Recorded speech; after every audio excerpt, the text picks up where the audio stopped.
بسم اللہ الرحمن الرحیم۔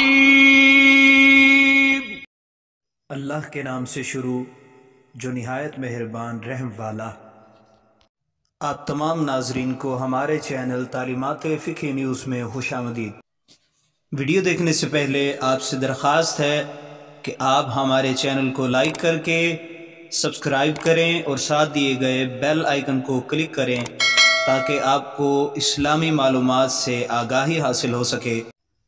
تعلیمات فقہ نیوز ایک ایسا چینل ہے جس میں زندگی سے وابستہ ہر قسم کے مسائل قرآن و حدیث کی روشنی میں آپ تک پہنچائے جائیں گے۔ پہلے اچھی نیت کر لیں کہ اللہ کی رضا کی خاطر ان تمام مسائل کو سن کر ان پر عمل کروں گا۔ آئیے چلتے ہیں اپنی ویڈیو کی جانب۔ سیدنا ابو ہریرہ رضی اللہ تعالی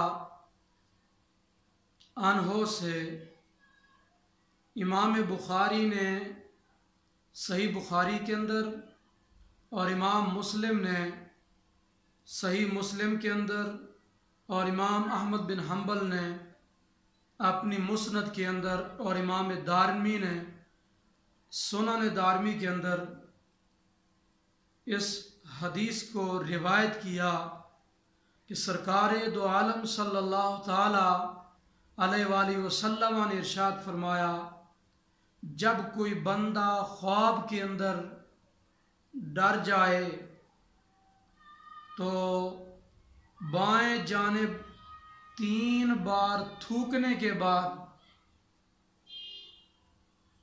یہ پڑھا کرے، اعوذ باللہ من شرہ، یہ کلمات 3 بار پڑھے تو اس کو خواب کی وجہ سے کوئی نقصان نہیں پہنچے۔